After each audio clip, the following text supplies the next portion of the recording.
Hello, Way Mountain. Do we ready for translation?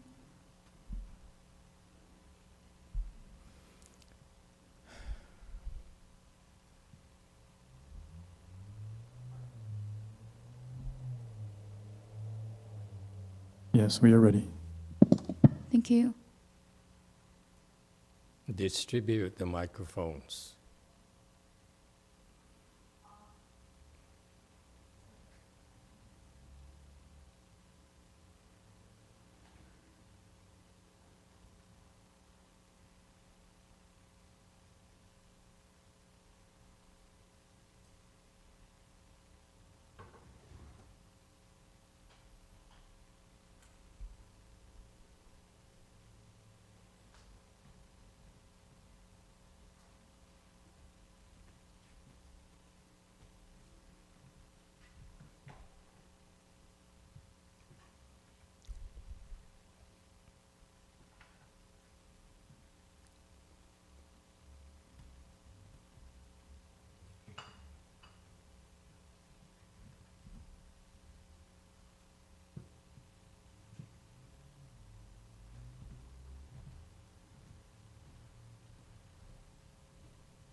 Did you ordained monks and nuns know that when you walk, you're not supposed to swing your arms? There's a precept against it. You cannot swing your arms. So that's why in our comportment, we learn to walk like this.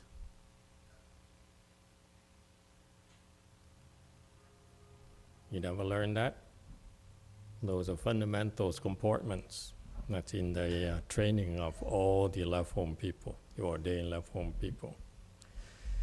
Anyway, now the lay people know they will judge you. You keep on doing that.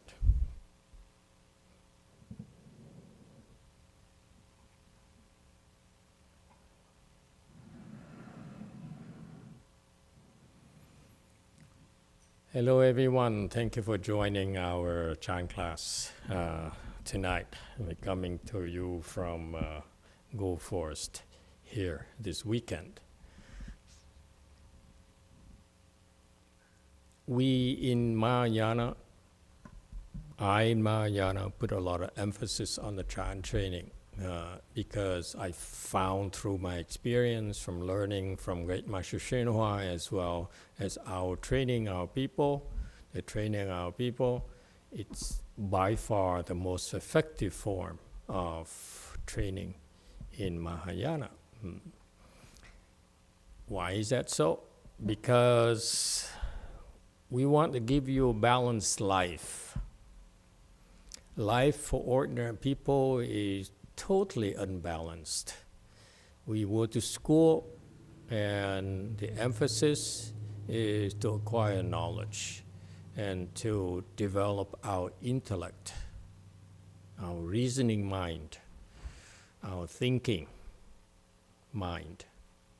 But historically, the smartest people in the world are also the most unhappy people in the world.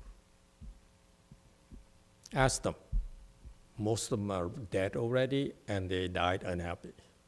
This is just my theory. Why is it so? Because left behind children who are very unhappy with their relationship with their father, their mothers, and a lot of personal regrets. So to live your life with emphasizing developing the intellect alone is not enough. So that's why in Mahayana we bring you the chant training, which is designed to help you develop wisdom. Okay? If intellect is to help you acquire knowledge, become smarter, wisdom will help you solve problems better. So that's how you're going to have a balanced life. Some very smart people, they are great in sciences, they're great in liberal arts, they're great in arts, they're so skilled in very specific things, but they don't know how to live a complete life, because life for the intellectual people is unbalanced. Agree, disagree? I'm sorry, I just noticed a few professors here in our audience, and I met quite a few professors, very smart ones, brilliant ones, geniuses, if you will. And I look at their lifestyle, they are unbalanced. They don't quite know how to relate to their family members and the peers and so forth. Okay, the smarter they are, the less likely they're inclined to develop the wisdom. Okay, and so therein comes Mahayana, excuse me. We teach you Chan in order to help you develop wisdom. Wisdom will also increase your intellect, believe it or not. And so this is very important for us. That's why you love form people and lay people, we need to understand where we're coming from, especially love form people. The Chan training, my teachings here are very important for you. You don't want to miss it. Even if you're sick, you drag your sick body into the Buddha hall, you lie down and you listen with half an ear. Okay? And maybe in the future, when I get a little bit older, well, I'm very old already. Wait a minute, it's kind of late. I'd like to re-explain the Six Patriarch Sutra with our own translation from Chinese into English. I feel the original explanation I did like several years ago is based on Master YongHua's organization's translation. I think it's not that good. So I want to, our people are much higher level than his students. So I like them to take a stab at retranslating the Six Patriarch Sutra into English. I'll put the final touches and we explain it. And we'll explain it differently this time, I promise. It should be more fun. This is important because this is the core of the Sutton teaching in Mahayana. So I want to use this opportunity to give you different insights into the Sutton teaching. All right? If we have time, if you're interested. We have so much work to do. There's this Avatamsaka Sutra that we probably won't be able to finish. There's so many chapters there I like to go into, but I don't think I have time to. Okay? Because my emphasis has always been to help you build your concentration power and unfold your wisdom. I don't care so much about knowledge, unlike Master YongHua. He's a patriarch, so therefore it's his job to transfer to us the Tripitaka knowledge, his Tripitaka knowledge. I'm very far from being a patriarch, such a low level, that's pitiful. It's for me not to dare dream of becoming a patriarch, okay? And therefore, I will concentrate on doing what I do, training people. And to help you understand Mahayana better. All right? So that's what it is. I hope you all have a more balanced life. As you get older, I find that to be very, very important. Okay? Mahayana Chan, the American Chan, will help you bring that balance in life, that worldly pursuits, worldly knowledge really fall short on. You need to learn to tap into your inherent wisdom, the wisdom you already have, but you simply don't know how to wield it. Okay? And that's necessary for your own well-being, both physical as well as mental. Okay?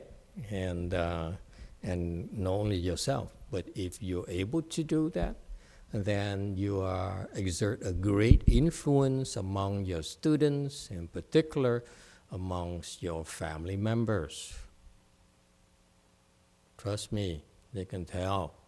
And they said, I like to have what she has. And that's the best way to influence and help others improve their quality of life. All right, feel free to ask any questions anytime. Today we'll continue with the Wei Yang anecdote, a real long one. I'm not sure I can finish it today either, but because they're new for the sake of new people who might be new and tuning in, so let's read this anecdote again. Oh, I'm going the wrong way. My Apple and the Windows laptop mouses, they work differently. So this thing here is the word entering. This is what transpired between Great Master Yang Shan and a big shot official in China back then. Okay, probably more like the equivalent of the governor of the province or the state that he was in. So Chancellor Lu Xisheng wished to pay a visit to the Master Yang Shan, but first sent a sealed letter in yellow. The master opened the letter and wrote on the outside, to know without thinking is second rate, to think and then know is third rate. He resealed the letter and sent it back. Upon reading it, Chancellor Lu immediately went to the mountain. The master came to greet him at the gate.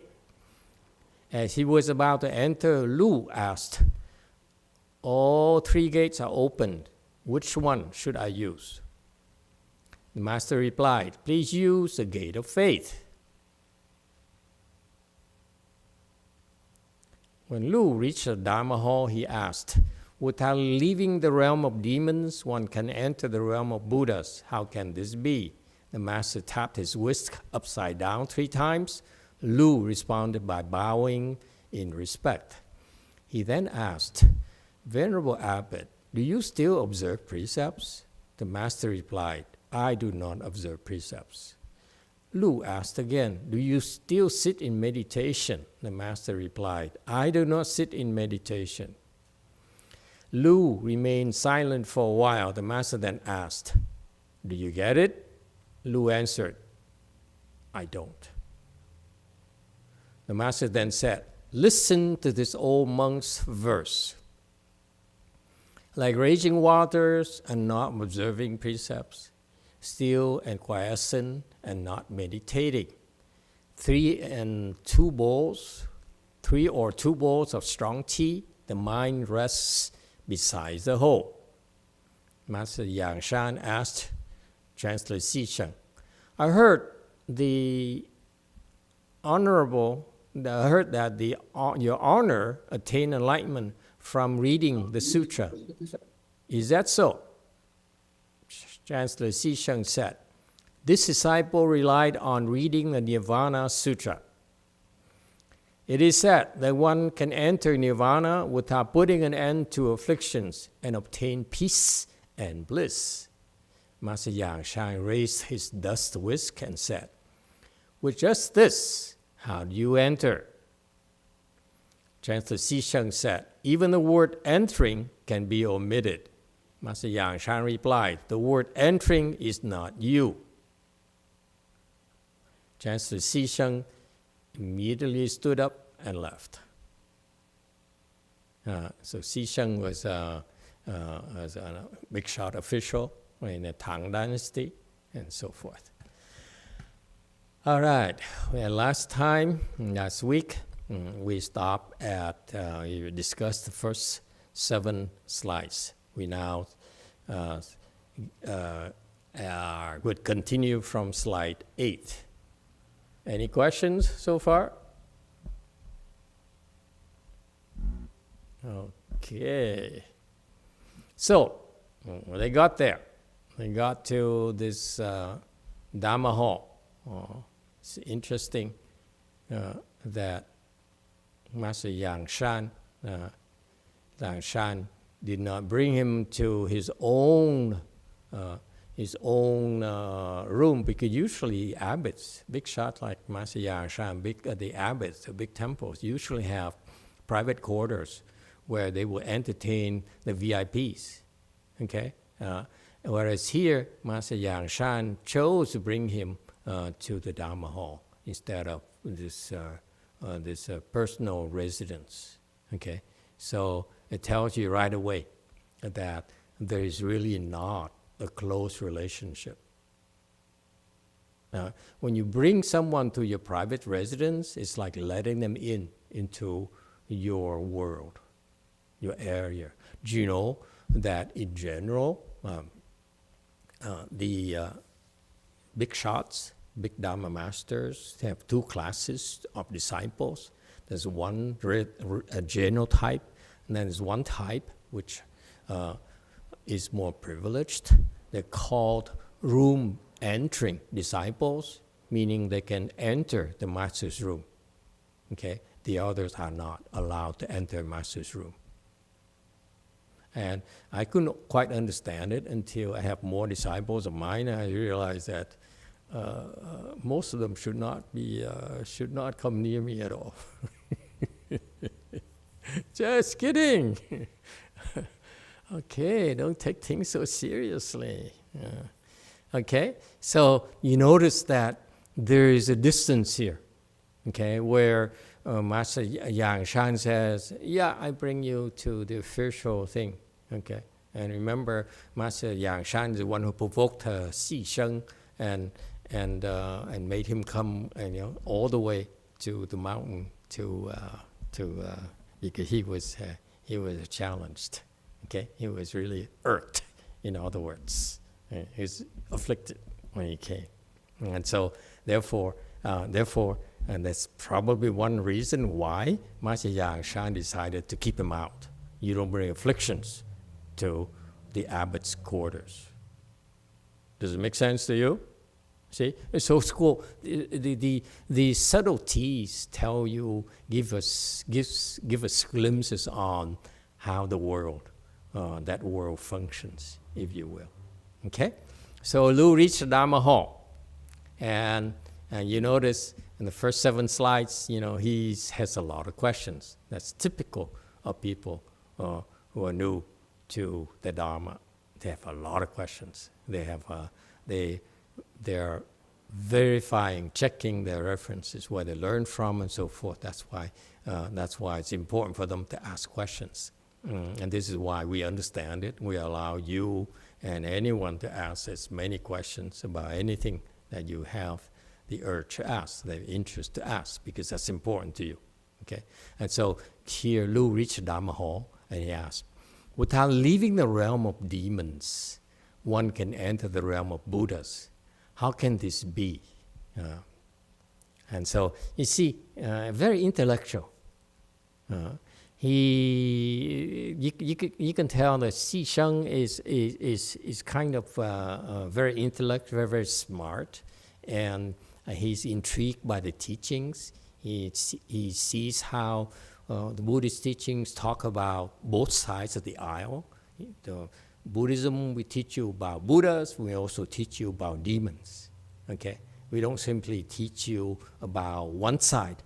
We always stress you to be to take care of both sides of the equation. And that's balance, if you will. Okay? And so he says here, without leaving the realm of demons, and one can enter the realm of Buddhas. Okay? How can that be done?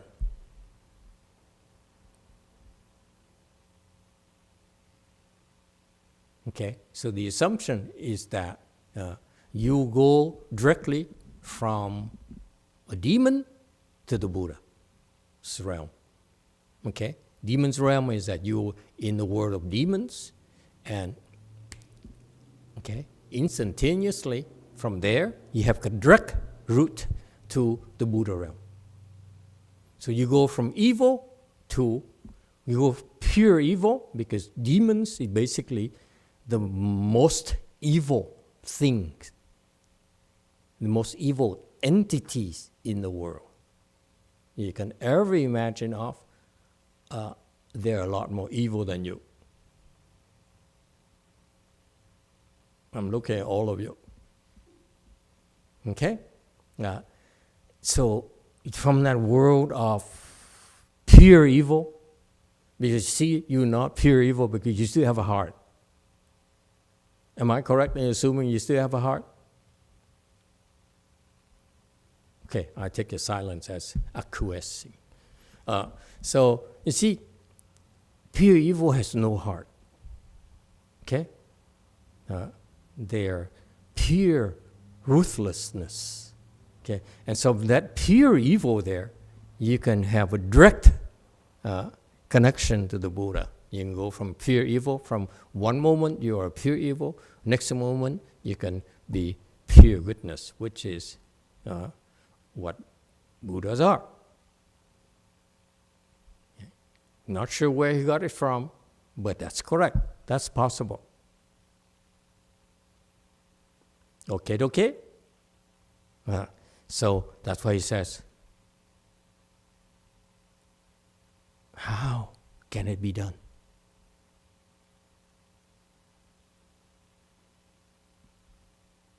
Okay, so this guy's very intellectual. You see that? He poses the extreme cases, extreme evil and extreme goodness. Okay, and how can you accomplish this? Okay, the master tapped his whisk upside down 3 times, and Lu responded by bowing in respect. Okay, so he, the master, without saying anything, he took his whisk, and went like this. Okay, the whisk is those duster things in China. Okay, now we use over here in the U.S. we use what do we use here in the temple? Whiff duster, whatever we use it. Okay, it's much better. It works much better than the whisks that the Chinese use. So he took his whisk and he went like this. 1, 2, 3. Okay, what does it mean? I have no idea.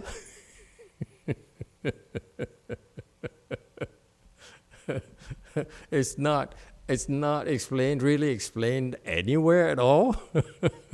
What does it mean you tap the whisk 3 times like this? 2, 3, okay? Who knows? Okay? But the whisk represents what? The whisk in Mahayana, in Chan, represents the giving of the teaching. Okay, you teach Mahayana, and that's why these masters, these monks of old, they would hold whisk because I'm give you the teachings. Okay, so you can see photos of Master YongHua, my idol, that him holding a whisk and say, I'm giving you Mahayana teachings. Okay, and that's in a way, it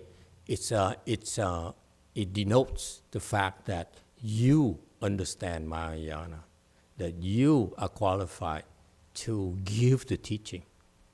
So far, so good. I'm a qualified teacher, if you will.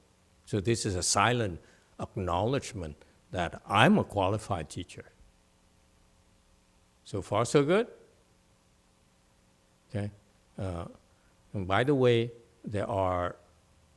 you rarely see the patriarchs do that because they're very humble. Many of them actually are not qualified to say that I can give you Mahayana. Because some patriarchs are basically pretend office holders. They're there, but they're not really there. They're there, but not doing anything. Okay? So that's why they will not be caught with holding a whisk out of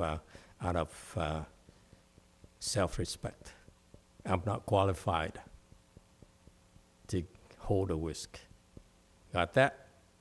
That comes from me too. I'm only qualified to hold this. Okay? For your reference. Okay? That's not get confused. Okay? So he took his whisk and tapped it upside down 3 times. Okay? It's not like this, but it's like this. Or could be like this. But like this would be uncool, right? So I imagine he would go like this.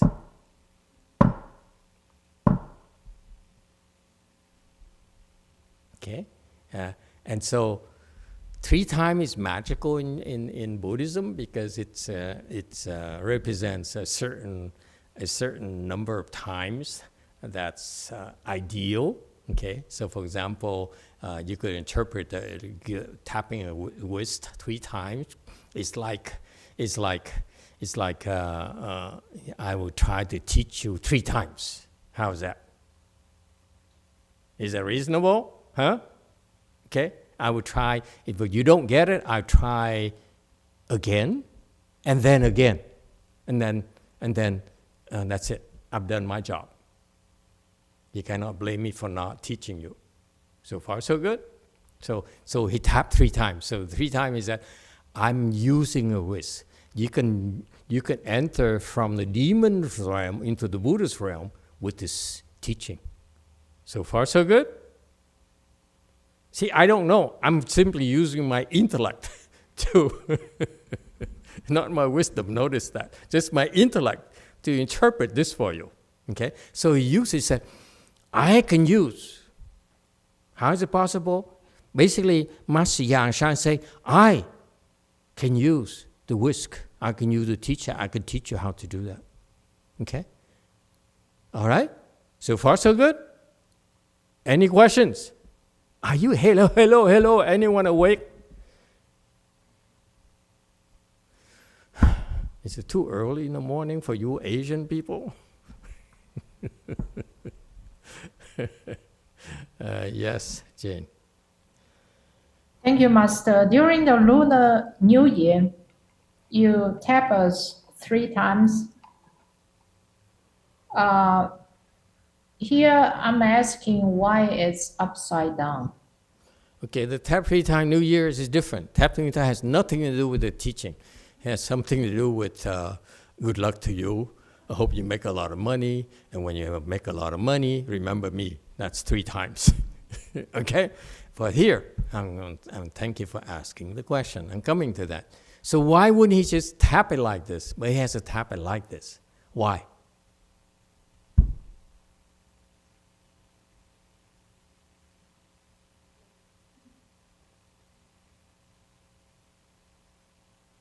There's a purpose, I think.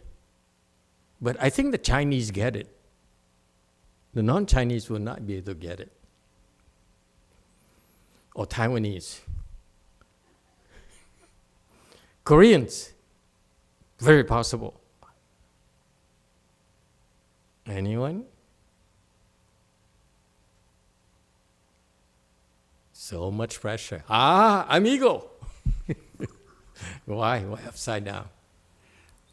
So, Master, I imagine him. I was thinking that maybe he wasn't going it sideways. He was kind of smashing it where where the whisk is, Like this. and that's just like counterintuitive So you to. remember, you hold it like this. The whisk, Yeah. you hold it like this. You Yeah. don't hold. He doesn't say you can flip around. See, the description is very precise. He's holding a whisk like this. So he doesn't say that he flipped the whisk over and hold it upside down and go like this, right? No, he simply flip it like this, I think. Yeah? And so what does it mean to you, sir? It's just not doing it the orthodox way. The way you think of how to go from demon to Buddha is going to be not how you think, not how you think it's supposed to be. Okay, very original. Any authentic Asian?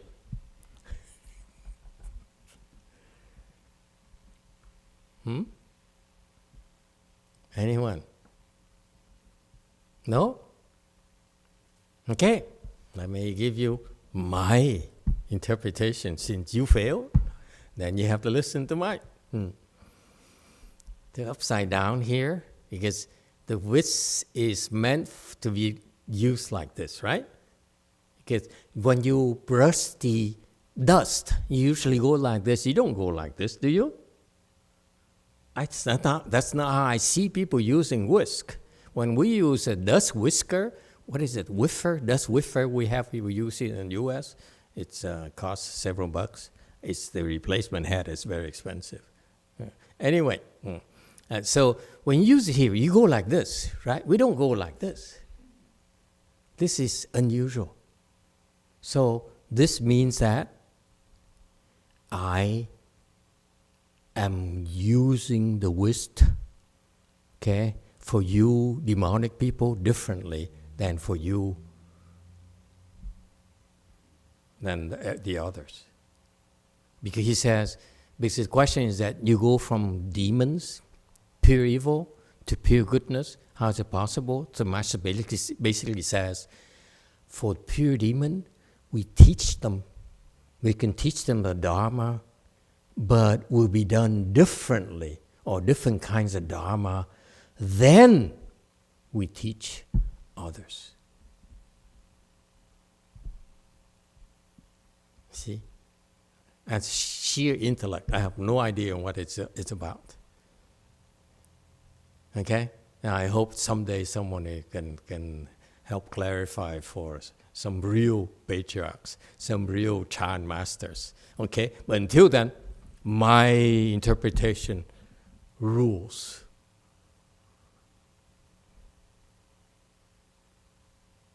Okay? So meaning that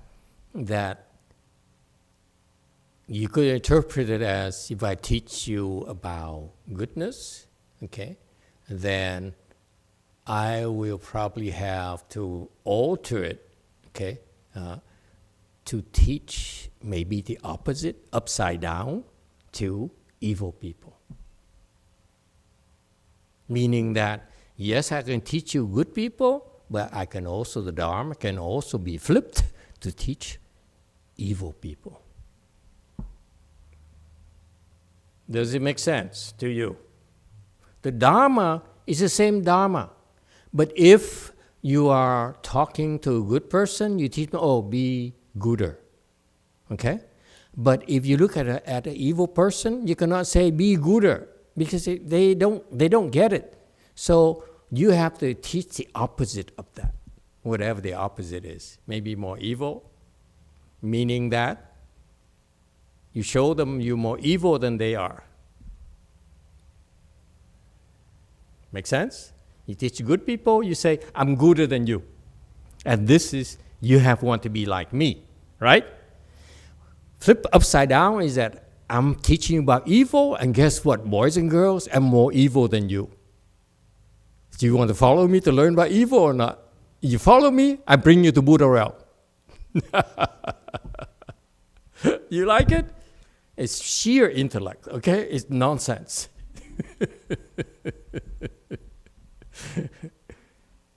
You like it? Okay? Don't tell people that I understand the way anecdotes. I don't. I'm simply using my intellect. So, okay, no wisdom here. And so when he did that, okay, it's totally unexpected. See, very close to Amigo's interpretation. Very close, right? I mean, yours and mine is very close. Okay, same intellect. Lu bowed. Mu then not responded. Lu then bowed in respect. Not responded. Responded is too slow. Okay? Yeah. Okay. Lu then bowed in respect. Can you change it, please?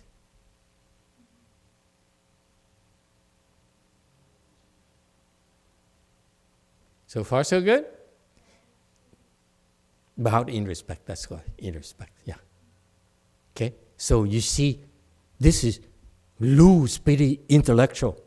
See, you have to connect with Lu intellectually. Okay, and he succeeded because Lu says, wow, so cool. I don't know what he's talking about. I hope some Chan master gets it, but I don't get it. So he says, I don't get you, so I bow to you out of deference to you. You're too much for me. Does it make sense to you, Chinese people? You too much. You can be good and you can be evil. That's too much for me. I thought you're only good.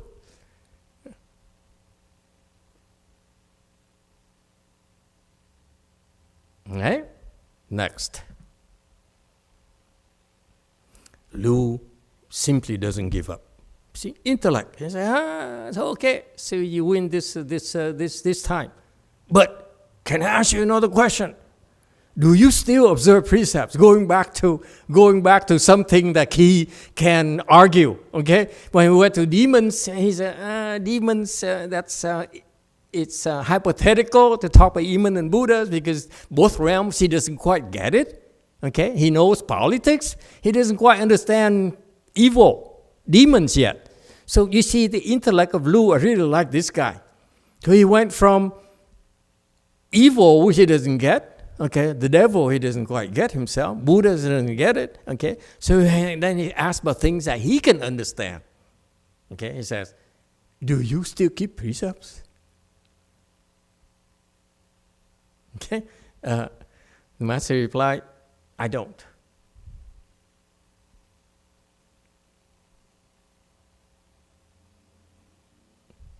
Immediately, yeah.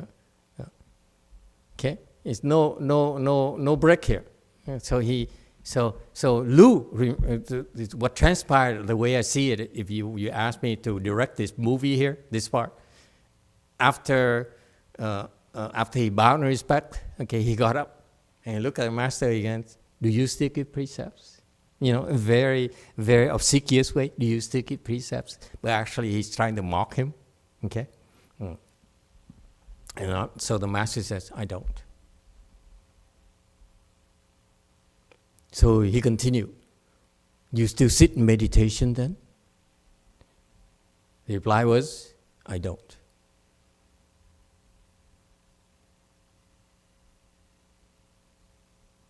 Okay, so I don't know about Chinese language, and maybe the Chinese people, you Chinese people or Chinese experts, language experts can explain to me. But in the US, in English, I don't. It's much stronger, much more direct than I do not observe precepts. But in Chinese, it says, I don't observe precepts, okay? I don't sit in meditation, but actually, in English, if I were to say a reply to the question in English, I'd say, I don't. It's so much more powerful, and I think that is what transpired.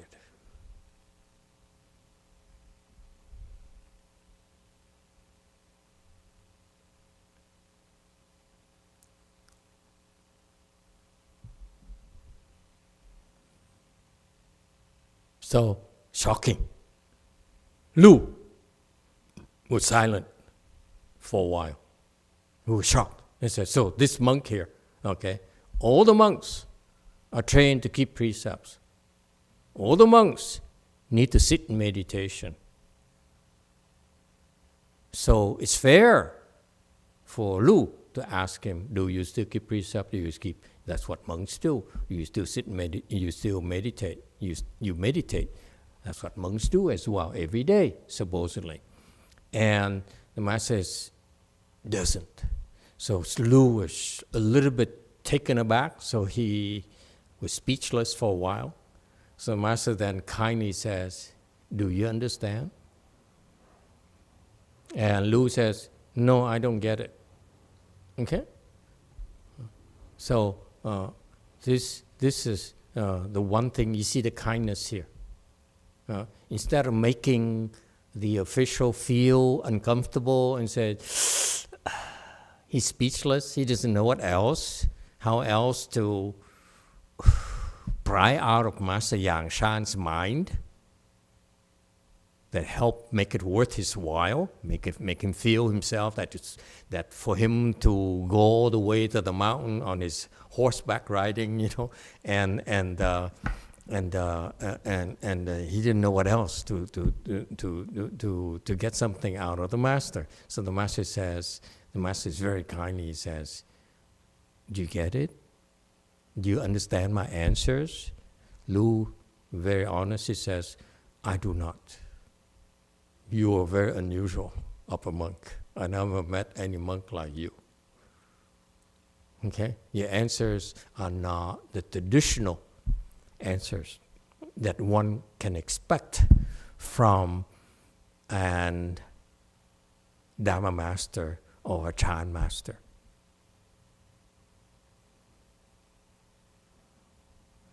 Yeah?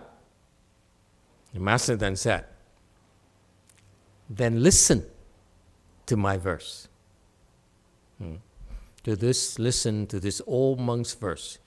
Old monks here in the Chan parlance, meaning that it's this humble monk, this stupid monk, this decrepit monk, this monk is about who had lost his marbles already, so his mind is kind of garbled. Okay, he's not quite clear-headed. Okay, that's why they called Lao Seng, his old monk. Okay, he's useless monk. He's too old, and he really doesn't. He lost touch with reality anymore. This is when they had no YouTube back then. Now with YouTube in the U.S., you can still stay in touch. It's better to use YouTube than, by the way, TikTok. Never mind. It's just my personal opinion. Like raging waters and not observing precepts, still and quiescent and not meditating. He says, it's like you are like raging waters. Okay? When you're raging waters, it's turbulent. Okay? The water is splashing all over. Okay? It's no way to avoid getting wet. Okay? So raging waters is out of control. Water is very violent, very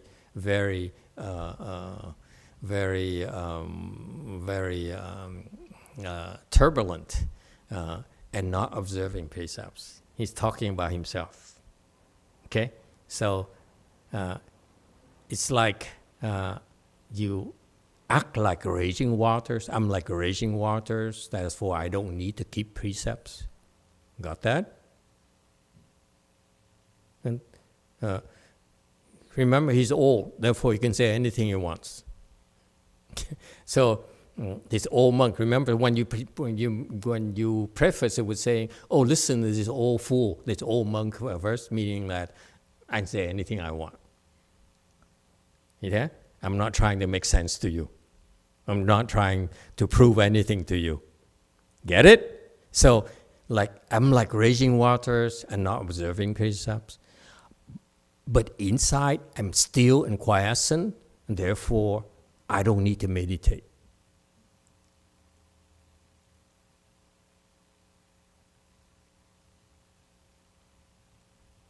Okay? Do you get it? Never mind.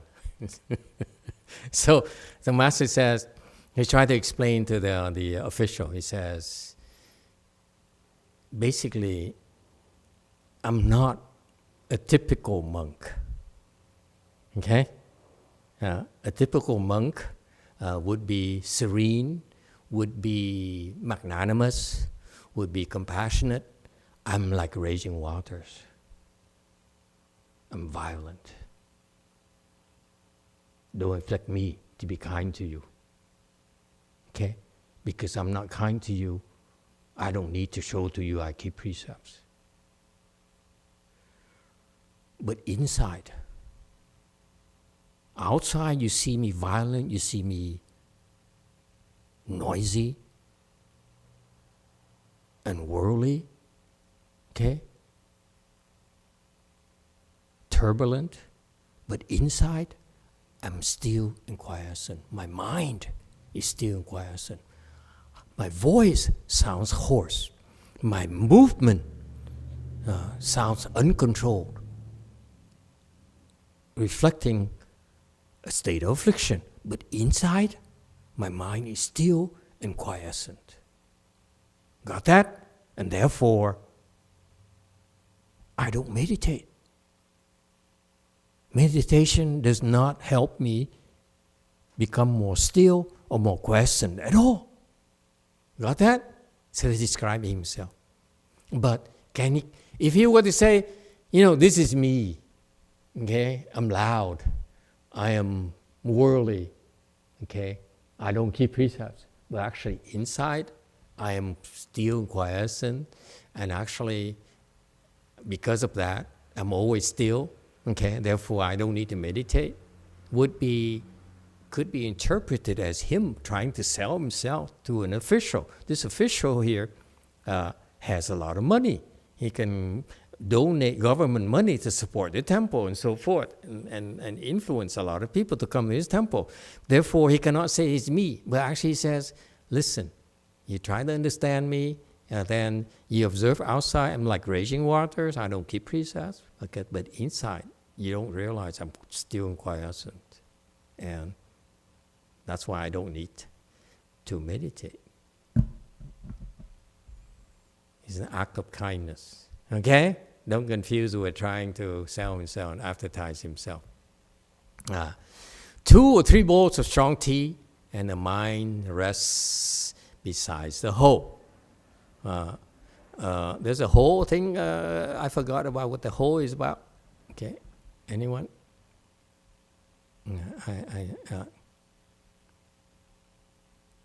Okay? And furthermore, he says, I drink 2-3 bowls of strong tea, meaning cheap tea. Okay? When you say strong tea, I don't know if the Chinese agree with me. I'm taking a lot of liberties with your culture. So correct me. Feel free, okay? I'm unrestrained. I'm not turbulent, but I'm unrestrained. 2 bowls of strong tea, 2-3 bowls, 3 or 2 bowls of strong tea, and the mind rests beside the whole. So the whole here, I think I forgot what is research. Do you remember what the research says? The whole here, I think refers to worldly dharmas. Yeah, mundane things. Okay, so the mind rests beside the whole, meaning that the mind is handling mundane things, worldly things, and in rest, meaning that the mind can handle worldly things and still at rest, can handle afflictions and still at rest. Okay? and you observe, and then, so the act of drinking tea, of socializing people with, sounds like indulging. The Koreans, they drink a lot of tea, which is a form of self-indulgence maybe. I don't know. Koreans, help me out. Okay, so you drink 2 or 3 bowls of strong tea. The mind can handle worldly things, but still at rest. So far, so good. You have better interpretation, please let me know. Okay, and subscribe. And make comment. Jeez. Master Yang asked Lu, I heard your honor attain enlightenment from reading the sutra. Is that correct? Can you change it? I heard that your honor attain enlightenment from reading the sutra.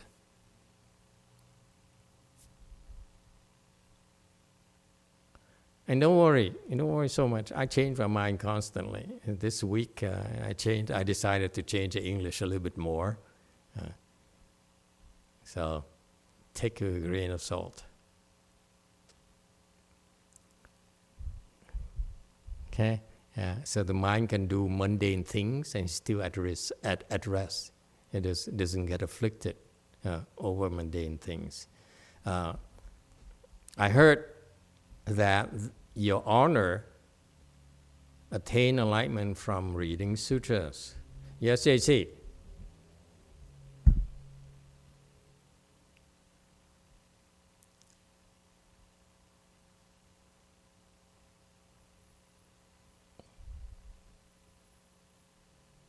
Go ahead, JC. No? Change your mind? Very good. See? So you see, so now a new phase. So far, it's the chancellor inquiring about him, asking him questions to test his knowledge. Okay? Yes, JC? The dynamics is very fascinating. First, the people, the newcomers, they come and ask you a lot of questions. They keep on asking, and they get the answers. And pretty soon they run out of questions. So that's why now there's a chance for Master Yang to teach them. So far, so good. Okay? So you see, there is a give and take. It's not always one way where you come to the temple, I need to teach you. Okay? So this is beautiful to me. This is such a great tradition where you allow people to come in and ask questions and spill their repertoire. Okay, so that we learn from them, where you come from. What is that? Where you learn it from? What did you get out of it? So it's very important for us to be in touch with that. Okay? This is how we, inside the temple, get to understand more about your world. You bring it in. You bring in the wind, worldly wind. And you say, oh, that's what you're preoccupied with nowadays. This is what's so popular nowadays. Okay? Because we lost touch. Yes, JC? 네, 이승남님의 질문입니다. 감사합니다, 마스터. 마계를 떠나지 않고 부처 세계에 든다 함은 마군들과 같이 있으면서 부처의 삶을 산다는 말씀이신가요? This is a question from Lee Seung-nam. The verse saying, without leaving the realm of demons, one can enter the realm of Buddhas. Does this mean that you still hang around with the army of demons, but you can live a life of Buddha? Yeah, it means that in Buddhism, there's no separation, if you will. Give it very simple. There are many ways to interpret that. It's possible because you basically, for him, for Chancellor Lu, it's like the demon world and the Buddha world, right? It's a clear separation. But to the Buddha, it's one and the same. Does it help? But the master never got a chance to explain that to Chancellor Lu, because Chancellor Lu is not good enough yet. The level is not high enough to understand that. Demon and Buddha are one and the same. So you don't need to leave. I hope it helps. Okay? Think about it. So, because the discrimination between, for worldly people who have no wisdom, they see demons are different from Buddhas. The Buddhas look at demons as the same. They see no difference, if you will. Put it simply for your sake. Okay? All right. Moving on to slide 16. So your honor, you attain enlightenment from reading a sutra. And Lu says, this disciple relied on reading a Nirvana Sutra. So he clarified, Lu clarified, yeah, I did it from reading the Nirvana Sutra. A lot of Chinese people, because Nirvana Sutra belongs to the perfect teaching in Buddhism. It's classified as perfect teaching. Therefore, the perfect teaching to help us become Buddhas. Don't go to Bodhisattvas, in other words. That's too slow. You go to Buddha directly. So that's why a lot of Chinese people, only Chinese people, they study the Nirvana Sutra. Very proud to study the Nirvana Sutra, because that's the most complete sutra of Buddhist teaching, supposedly. Okay? So that's why a lot of them study the Nirvana Sutra. Okay? I should try to do that. Maybe I'll become enlightened one of these days. So the Lu says, yeah, this your humble servant relied on Nirvana Sutra. Not just any sutra, but it's Nirvana Sutra, the most advanced sutra, the most complete sutra. It is said that one can enter Nirvana without putting an end to affliction and obtain peace and bliss. Okay? And then he explained. He says, I study Nirvana Sutra, okay? I obtain peace and bliss, okay? And that's how I enter Nirvana, without having to put an end to afflictions. I changed the order a little bit for you to help it clarify his point. Does it help? But you can go back to your Chinese and Korean or Vietnam text translation, whatever helps you understand better. But this is what he means. He says, yeah, he confirmed, I enter Nirvana, okay? And I feel so peaceful and blissful. And I didn't have to put an end to afflictions, the way that the teaching said. Because you see, you learn Chan, you say, you need to put an end to affliction. That's how you see your mind. Your true mind. But he says, no, I read the Nirvana Sutra and I don't need to worry about afflictions. I just directly enter peace and bliss. Okay? Which is the mistake here, folks. Let me remind you, what is the problem? You don't ever say you are enlightened. Someone else who is enlightened has to tell you that you are enlightened. If you are the one who says, I'm enlightened, this is when you get in trouble. Got that, boys and girls? Okay? Don't do that. Don't do that to yourself. Next. And see, no one ever taught Chancellor Lu, because Chancellor Lu is kind of big. When he started to study Mahayana, he says, I'm going to study Mahayana. And no monks and nuns would dare make comments to him. Okay? So that's why he says, yeah, I obtain so much peace and bliss, and therefore I believe I enter Nirvana. There's no need for me to worry about putting an end to afflictions first. Okay?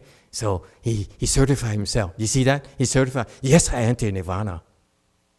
See the danger, guys? Okay? Don't do that. Someone else has to tell you. You don't claim that you yourself enter Nirvana. Okay? Then Master YongHua raised his voice and said,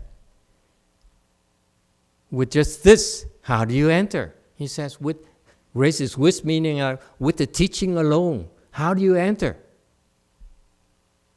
Okay? Tell me. See, so now we're learning through his anecdote that the wish really symbolizes the teaching, the Buddha's teaching. We agree? Okay? So how do you enter with just the teaching, with the sutra? Lu then said, so see what it means here, Master YongHua is what? Verifying. giving Chancellor Lu a second chance to prove that he's enlightened. You got that?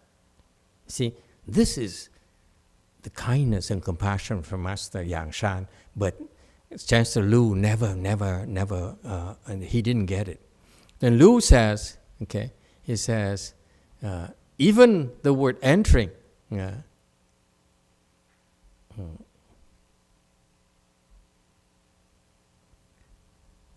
不孝德.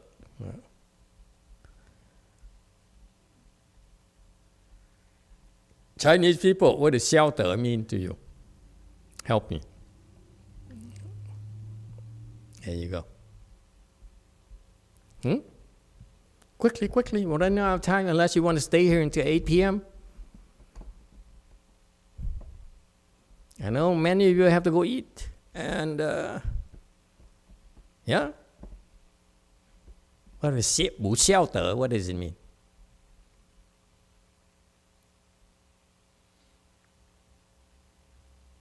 Bu xiao de, huh? Come on, quickly.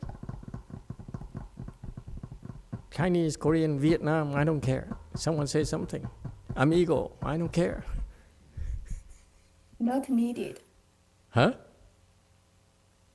Come again? Not needed. Not needed. Okay, 不孝德. 不孝德. Even entering can be omitted. Okay, it's a good translation. It's not needed. Okay, sounds good. Yeah, very Chinese. So he says, it's no entering. Okay? It's no concept of entering. So far, so good? It's no entering in nirvana. Then the Master Yangshan replied, the word entering is not you. Meaning what? Can you change it? It looks weird, the word, and then there's a huge blank here. Aesthetically, it's kind of weird. Thank you. Okay? What does it mean? Quickly! We're running out of time. Don't argue with me anymore. Okay? What does it mean? Word entering is not your honor. Meaning what? He says, no, you haven't entered nirvana.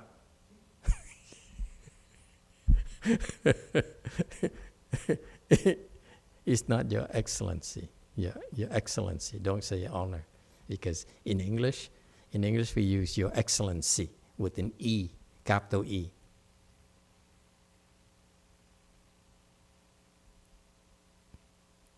Okay? Excellency. There you go. Thank you. Okay, the word entering is not you. Meaning you haven't entered nirvana yet. So this is Master Yangshan's brutality. You see, the Chan master. They polite to you, and ultimately when you keep on pushing them, they say, no, you're not enlightened. And Lu immediately stood up and left. He said, I disagree with you. You're not enlightened, master. I am enlightened. And guess what? Lu Chancellor came back and then decided to withhold donations to the temple, public funding to the temple, forever. And then Master Yangshan sued Chancellor, Lu, took him to court. And that's what happened. Now we can learn from.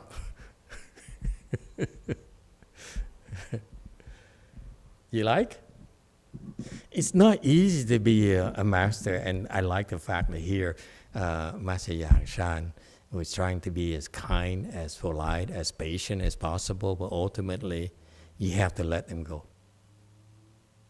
Okay? You cannot help everyone. And that's the price you have to pay. If Master Yangshan compromised and said, I need your public money support, your funds for supporting Chan propagation and religious organizations, taxes that you've been withholding. I need that money from you so that I can continue to train, so on and so forth.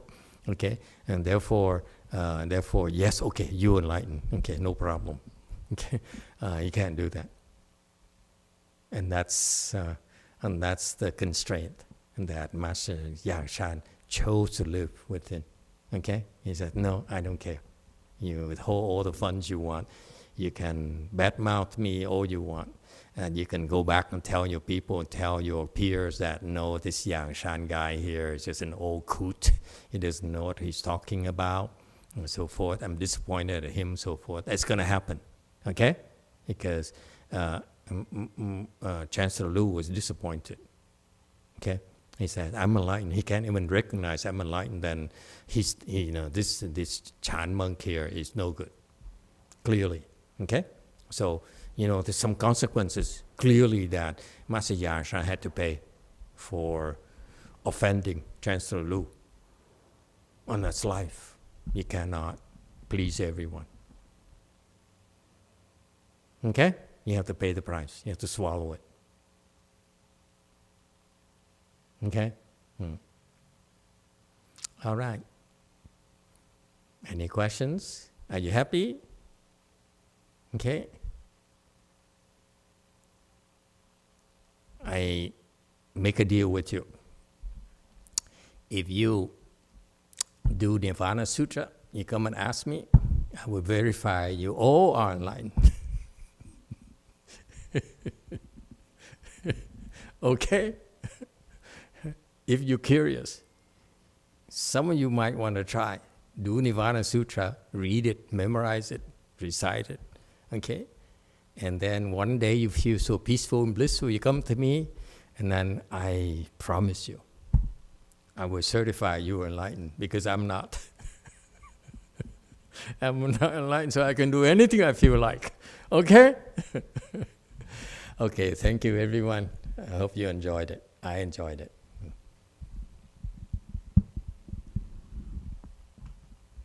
That's it, right? Okay, very good.